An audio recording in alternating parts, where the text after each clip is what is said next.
Erica here with Fibers and Floss.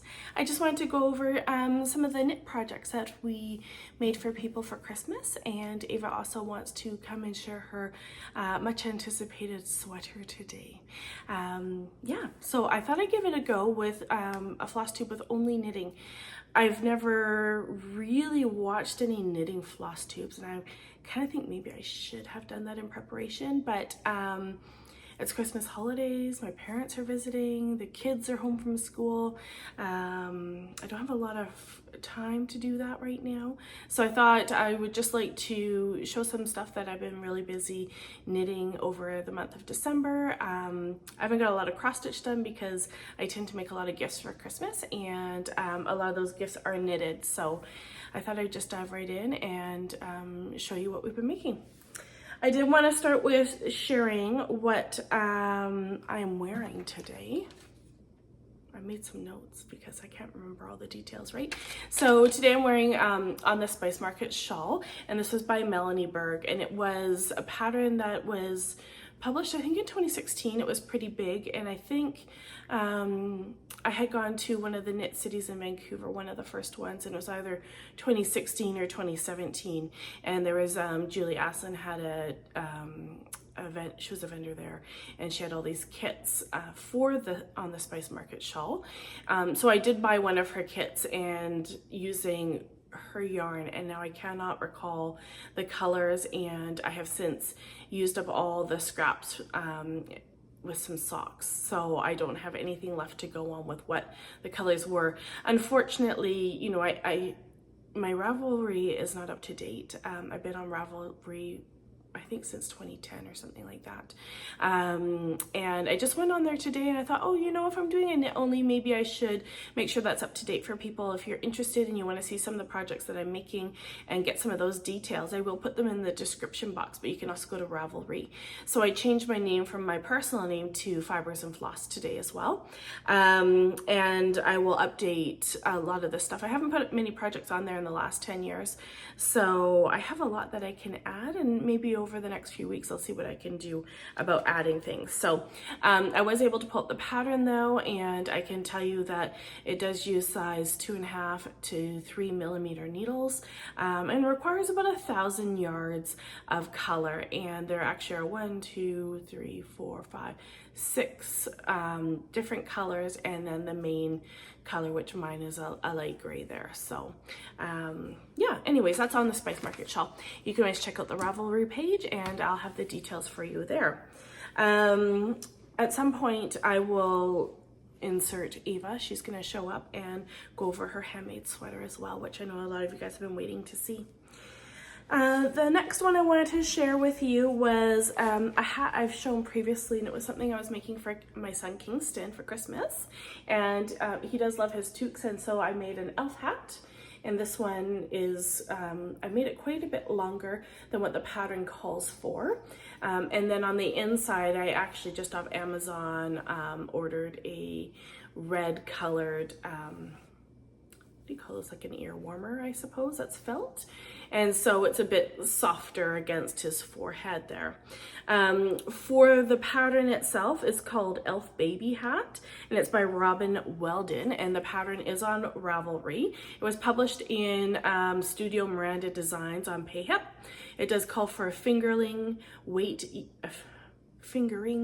yarn, and a size 2 to 2.75 millimeter needle, and it calls for 394 yards, but I think I did use about 500 to 600 between the two colors, just given the fact that I did choose to make it quite a bit longer for him. The two fibers that I used, both are from overseas, and both were purchased at a local shop called Trendy or Whatnot. And the white I used here is Opal, and it is from Germany. And so do not ask me to even find the name of the color on here, because the label is all in German. I can identify though that it's 75% virgin wool and 25% polyamide, which I guess is like a synthetic polyester. And then for the colored yarn, I bought some again, I don't know how to pronounce it properly, Schoppel, I think it's called, and it's their zauberball crazy yarn. I don't know. I did look it up for the colors, so it's quite beautiful. I bought 2, and of course I used just shy of the 1 there, and it was Kleiner Fuchs, I don't know, number 1702. So I will post that in the description box and probably on the screen as well, just so you can see what it is. Yeah, so that was Kingston's hat, and I hope that he really likes it, and we'll get a lot of use out of it. Definitely nice and festive for the Christmas season. Hey guys! So I'm not ready. What? Are you ready? I wasn't ready. Are you ready? Do you want me to introduce you, or are you good? Are you ready? I'm ready. Okay. Hi guys, and welcome back to our Flosstube today. Mom is kind of on the verge of laughter right now. I can see it in her lips. But welcome back. Welcome back to our Flosstube, and I am here today with you guys because I'm showing the item that you have all been waiting for. Drum roll, please. My sweater. So I'll take you through the process of how I began my sweater. So a year ago, I took this class, textiles, in school, and it was run by a teacher called Miss Bennett, and she's such a lovely teacher, and she's so amazing, and she's all into the felting and like fiber arts and stuff, and it's incredible. Mom loves her. So we learned how to spin on drop spindles in the class. So it's basically you spin drop spindle, this big circle on top, and then a stick underneath, and you spin it, and then it twists your yarn. Roving. I'm doing a very bad job at this. You're doing good. You're doing good. So, okay.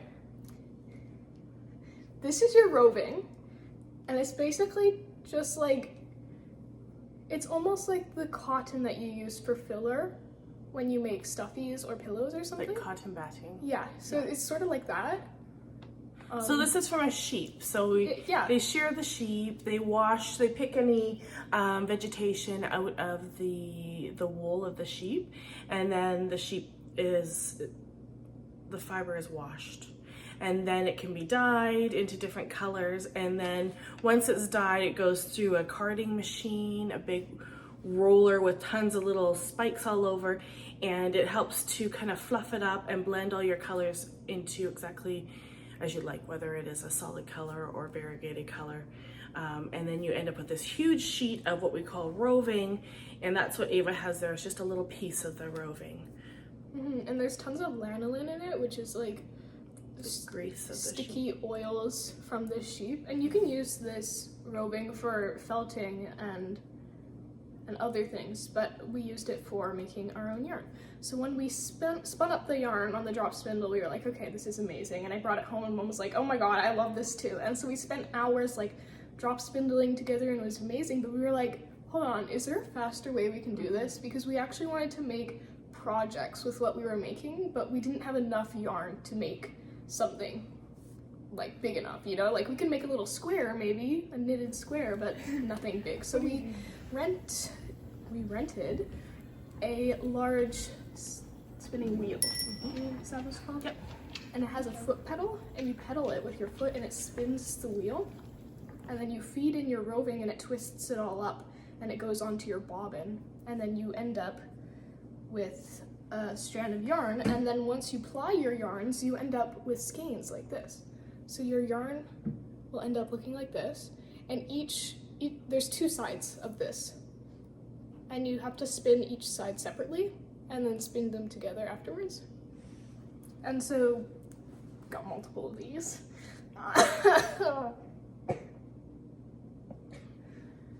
So the funny thing is that when we had first started, we went to a place called Berg Brothers Yarn, and they were in Abbotsford, but they have since closed because the rent tripled and it was just ridiculous. But it was an amazing shop, and they had a huge machine from the 1800s, I think. There was imported from, I might get this wrong, from the UK. Oh, our light just went off for some reason, from the UK. And what happened is they put it all together and they processed a lot of the fiber from the sort of the Abbotsford, Chilliwack, like Fraser Valley area. There is a farm just down the street from us, about a 2-minute drive, called Lyndhaven Farms, and Joanne runs that there, and she sold some of her roving there.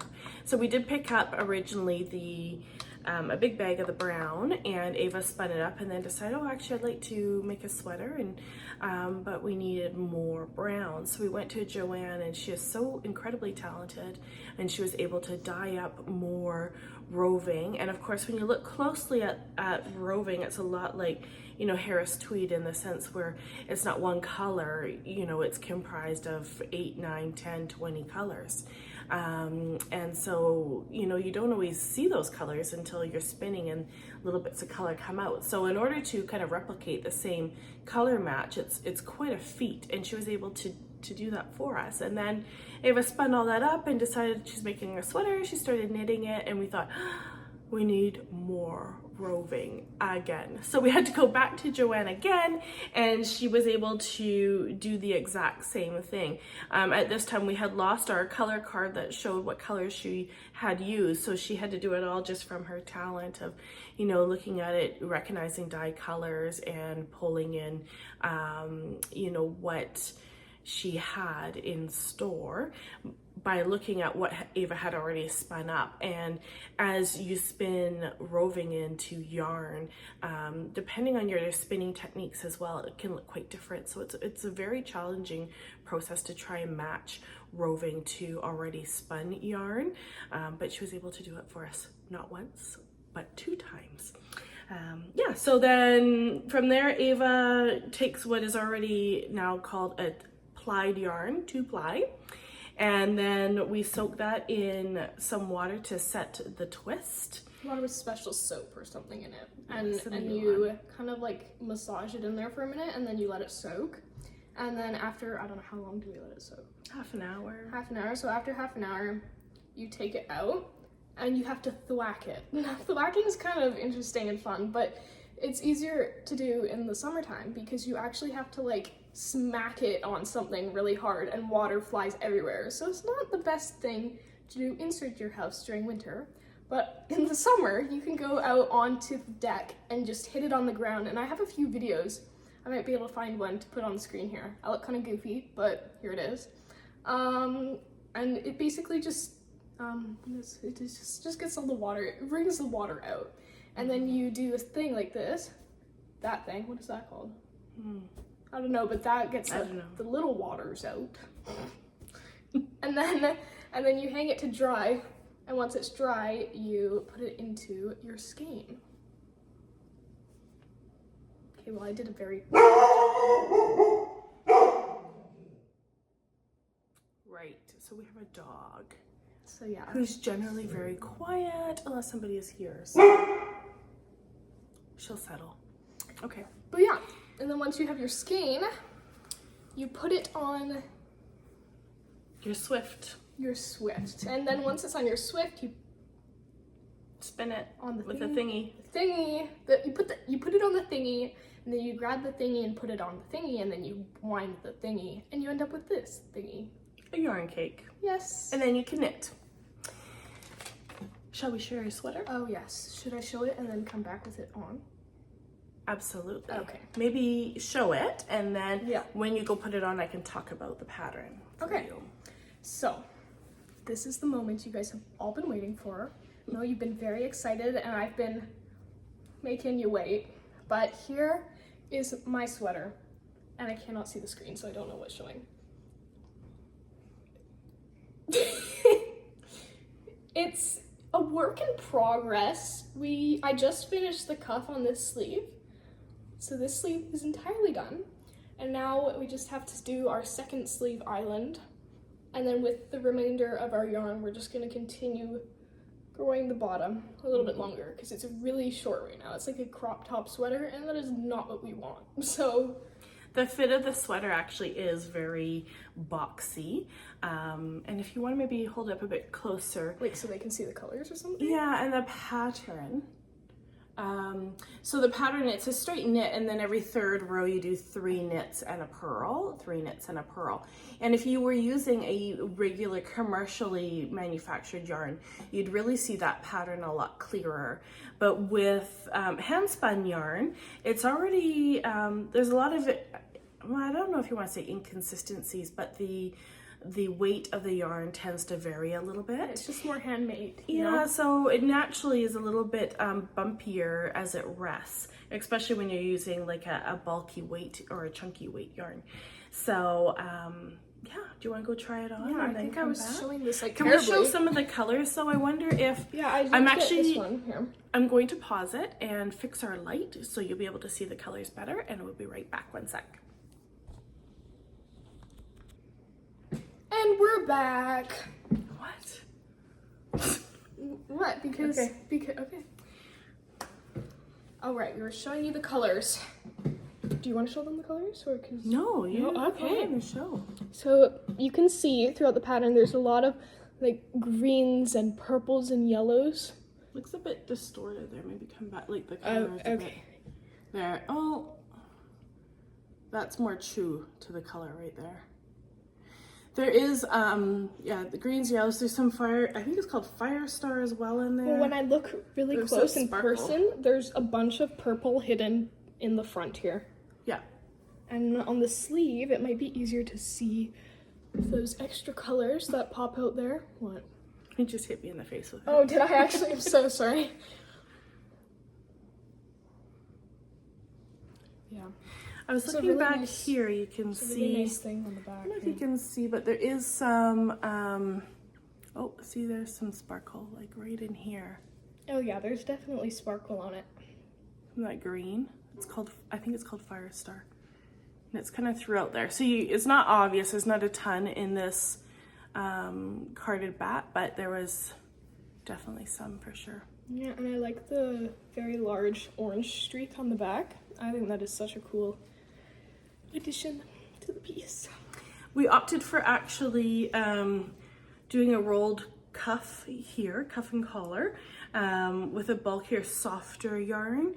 The 100% wool, that it's a BFL wool, and it can be a bit itchy direct on the skin.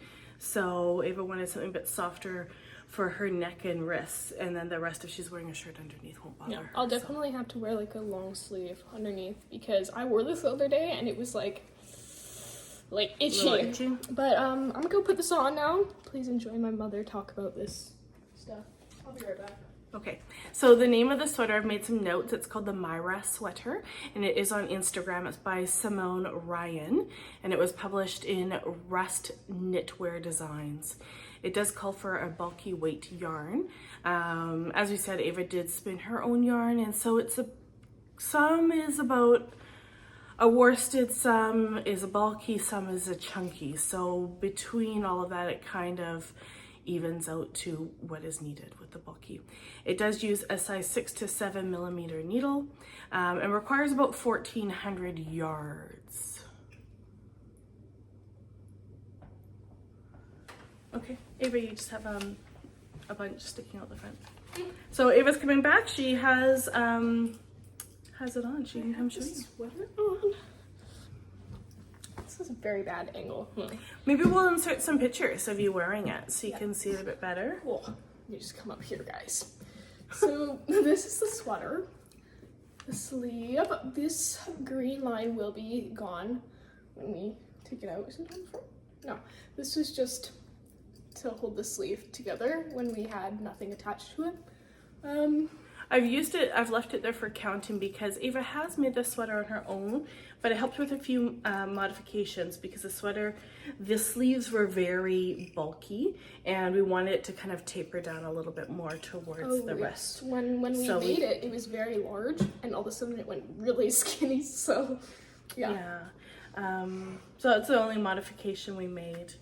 And the yarn, it's a long staple yarn. It's BFL. I think there's a little bit of Corriedale in there as well. but the staple length is amazingly long with this particular flock of sheep. So about 10, some up to 12 inches. And that's from Lyndhaven Farms. She has quite amazing fiber. So what are those little things when you're spinning the yarn, the nubs? Slub. Slubs? Slub knit? No, because they're behind this. Oh, yeah, that's from plying, I think. Yeah, it's just a overspun. Very thin, tiny little bit coming off here. Yeah, that's okay. But yeah, this is a sweater, so I'll be working on my next sleeve, and then we'll have double sleeves. But I like how this one comes down a little bit because it can be up here, but if your hands are cold in the winter, like mine always are, you can just pull it down here, warm up your hand. That's a very nice sweater. Thank you, sir. Comments from the peanut gallery here. This is Christmas vacation, everybody's home. Unfortunately, we actually lost the details on the yarn we used for the cuff and collar. Ava's still learning to knit and learning that we need to keep the labels of the yarn. And now we have no idea what it is other than we bought it at Valley Yarn. Well, we can show them we can show them how it came. If you have a label to a yarn thing that looks exactly like this, please comment down below because I do not remember. All right. Yes. Anything else you wanted to say about it? I like my sweater.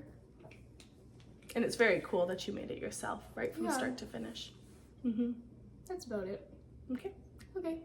Blue marker. I'll be right back to show some more stuff. Thanks. Sorry, I'm trying to film this over Christmas holidays with the kids all home, and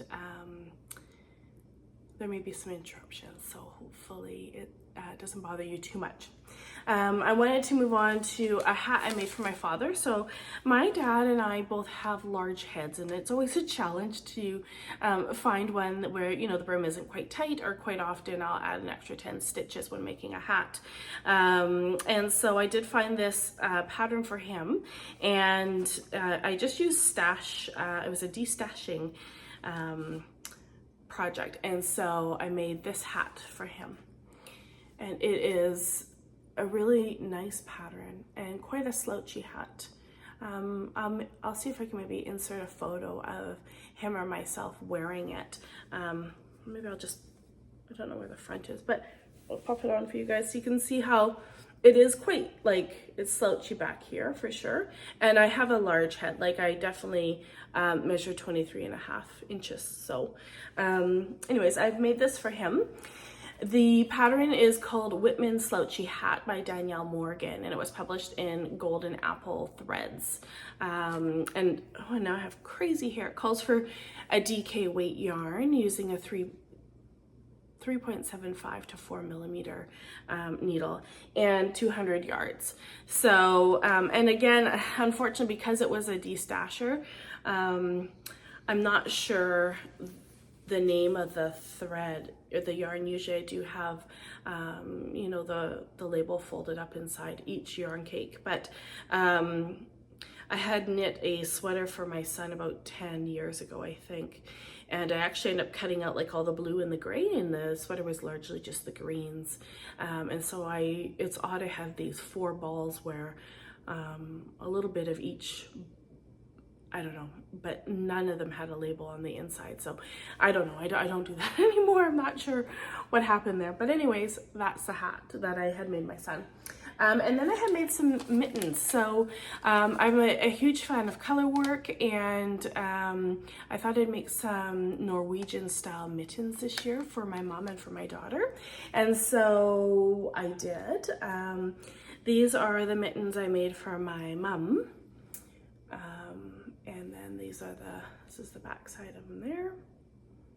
And so that is, the pattern's called Speedy Spunny, and it's by Skeendeer Knits, and it's published in the Selbu Mitten Club 3. It's a traditional Norwegian pattern, and it actually is really great because it has a very nice chart and a lot of description that goes along with it, which is hard to find with the Norwegian patterns, especially when you're looking for it to be in English. So I thought it was good. It is knit up with a bulky weight yarn using a size 4 to 6 millimeter needle, and they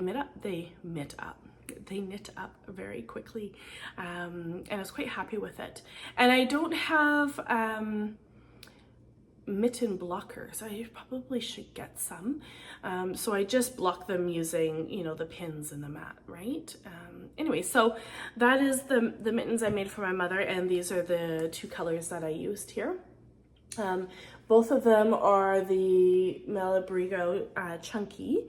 The lighter of the 2 is whole grain, and the darker of the 2 is, I think it's pronounced Peteras. I'll put it on the screen for you. They're both 100% merino wool. You know, and when choosing things, I felt like there was a lot of contrast in those 2. But, you know, when in doubt, you should take a photo on your phone using grayscale, and then you can see the contrast much better. And so it looks, you know, just the 2 on their own, they look fine for contrast. However, once you start knitting, you know, the contrast, it is there, but it's not as bold as you would like. So I would have preferred maybe a bit more contrasting yarn, but quite happy with it. And they do knit up on the larger side of things, even though the gauge is right on track. And my mom is a hiker, and so she wears like the merino, the really fine smart wool gloves underneath. So hopefully that will be really nice for her to keep her cozy. And then I thought I'd make Ava the same pair. And Ava has very small hands, and so I did red and white for her. And they're just gorgeous on the back side there. Even the detail, like in the thumbs, you know, is quite nice. So for her, I also used the Malabrigo yarn, and I used natural, a worsted weight. And then I also used their red, and this was called a, I don't know, Creza, I think. It's a really nice Christmas red. I'll put the names in the description box for you as well.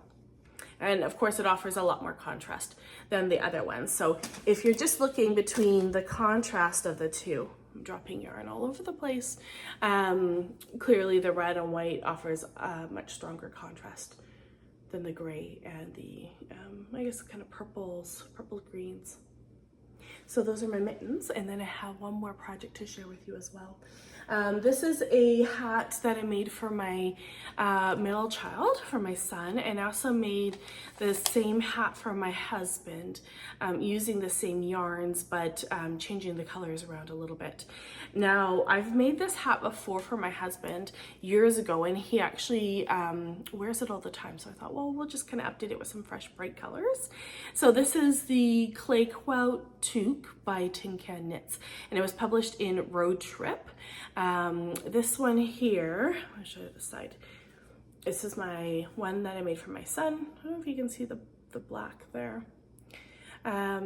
So it does call for 3 colors, and I've used the black for the brim, and then a variegated and a bright orange for my stash for the middle. The one I made for my son, or for my husband, sorry, had variegated brim, and then it was all black with the orange in the center. All black, variegated, all black, and then what is orange here was variegated, and then the orange just goes in the center here and the little dots around here. And unfortunately he just left on a little vacation, so he took his hat with him and I can't show it. But I can share the yarns that we used.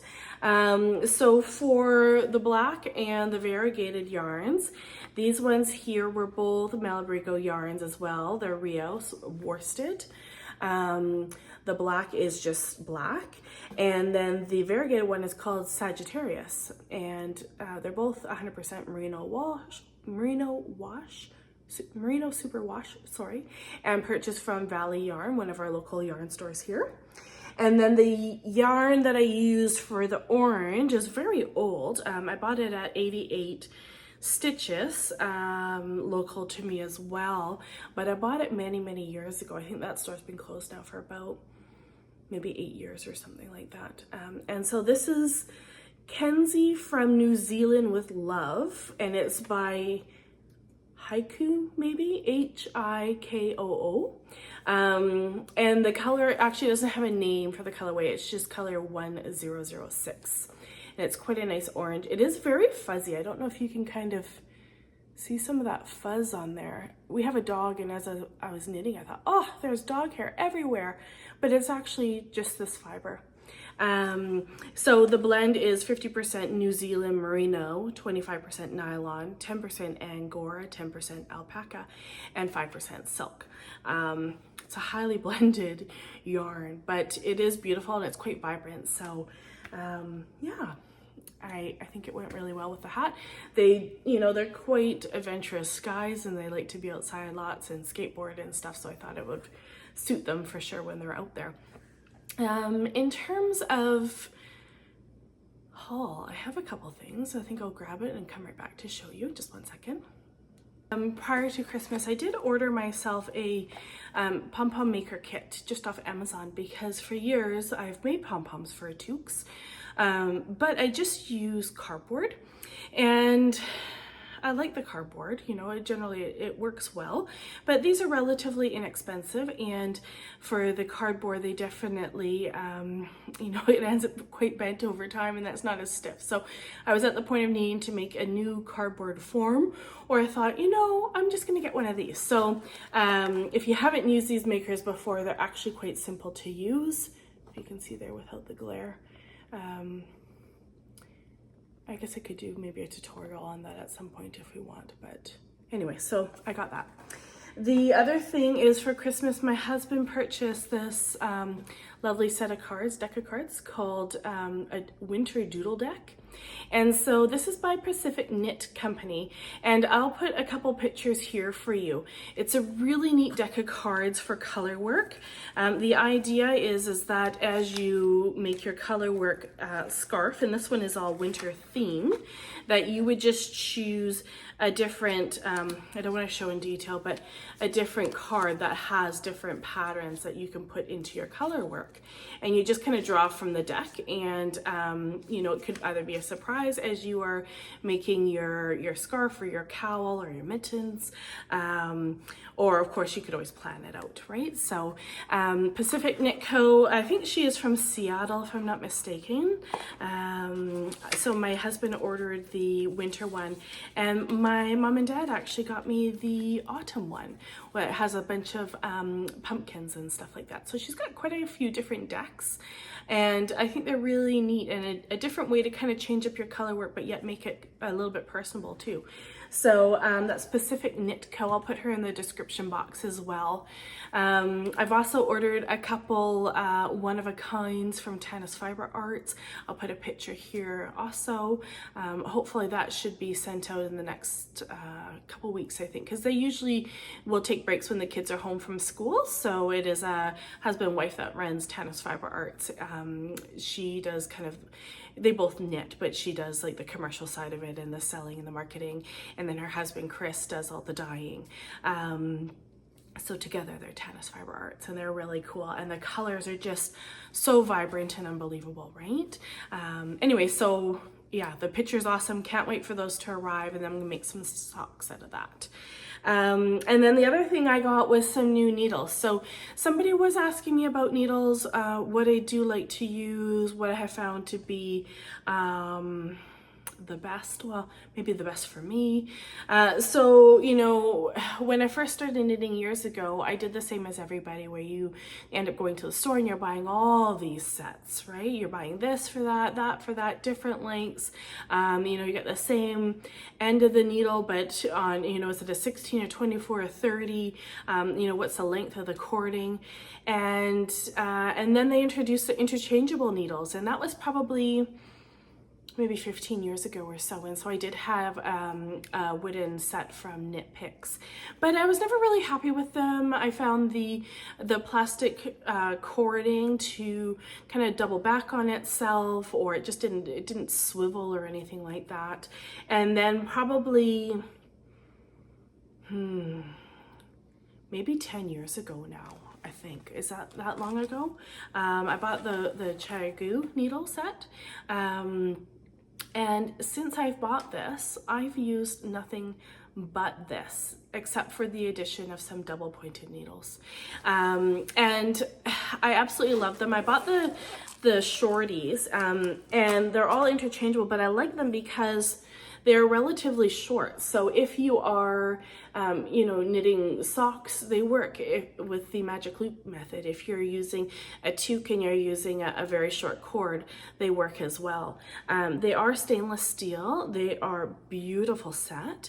I've since gone ahead and I also have, I wonder if I can hold this up for you here. So I do have the full set, although if you're like me, needles they're on projects in the house too, right? So I'm not sure, I'm missing a couple out of here right now. And those are, that set is size 2.75 up to 10. And then they do make larger, but I don't tend to knit with larger than that. And then I do have their lace as well with a smaller size. Oh, just kind of blurry. Let's focus on the smaller size needles. There you go. So I use those as well for sock knitting or finer things. And then their cording is great because once you have those ends, you just buy the cords, and they have a great variety of cording. They also have the new, I think it's called Swiv 360, and it's a cord that does swivel right from where it attaches to the needle. So it doesn't ever double back on itself or give you any sort of grief. They're beautiful needles. They slide really well. The cord is wonderful. The cord does not kink. And yeah, so you can end up with all sorts of different lengths of cord, and then you don't need to buy any new needles ever. It's fantastic. So that's what I use for that. And then part of my haul, I actually bought some new double pointed needles. I did see one of Elizabeth Ann Can Knit videos, and she was asking what people use for storage, and I thought I would share this. This is the Delaque canvas storage. I don't know what you call it. It's a fold out roll up thing. I don't know what the name is. And Delaque does make some that are similar to this now still. And so you just make sure it's not upside down. It rolls out this way, and then it holds all sorts of things. So you got your double pointed needles. It can fit some of your circular needles. Some of my older ones are in there.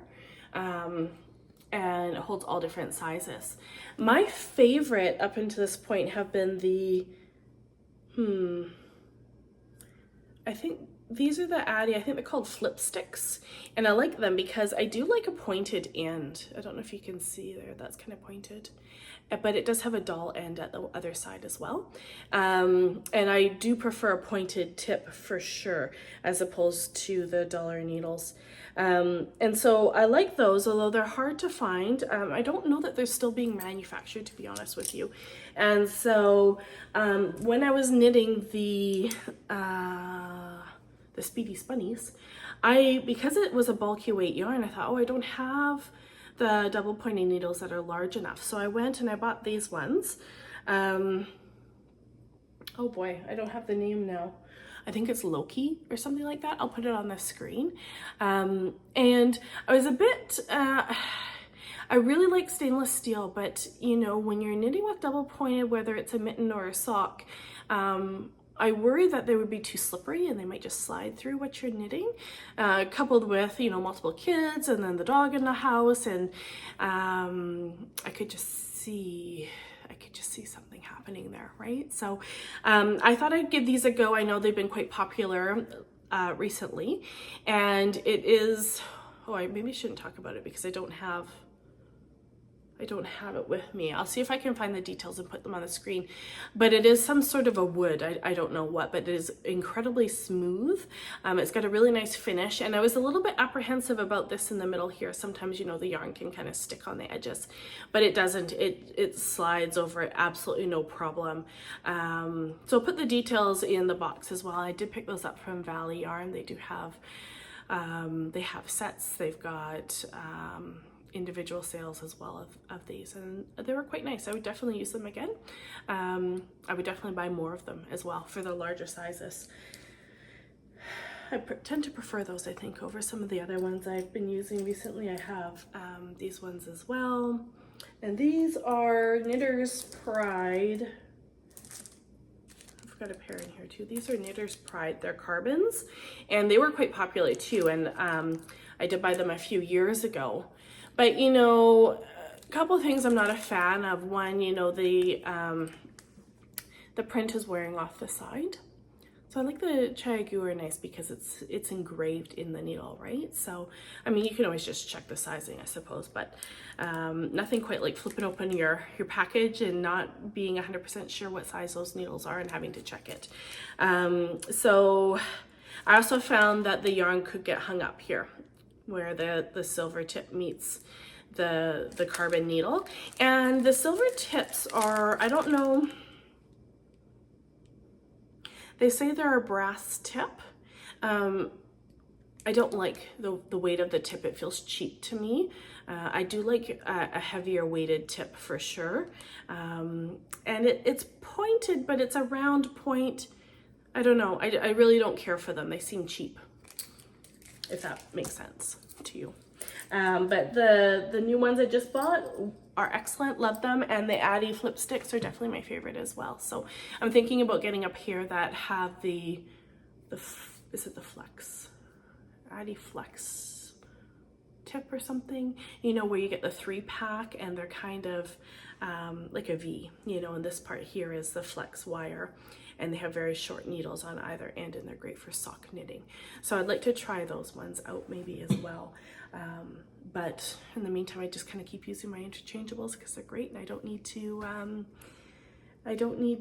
you know, be at the store buying new needles all the time. I'd rather put that money into yarn. So yeah. Anyways, I think that's about all I have to share with the knitting. If I do another knitting one, I'll definitely put some research into it, and I hope I gave you the details that you're looking for as a knitter. I've taken a bit of a break from Flosstube for the month of December just because, you know, our household was also very sick, but it's a time of year where we really focus on spending time as a family. I'm also very busy with making gifts, you know, Christmas preparations, that sort of thing. So I don't have a lot of time to cross stitch, but I'm definitely back on the Flosstube now, and we'll be making some more videos this week. So I want to thank you very much for your time, for coming to watch, and if you stayed with us this long, that's awesome. Please hit like, subscribe. You can share with your friends if you found this interesting. I hope to see you guys again soon. Thanks so much. Take care. Bye.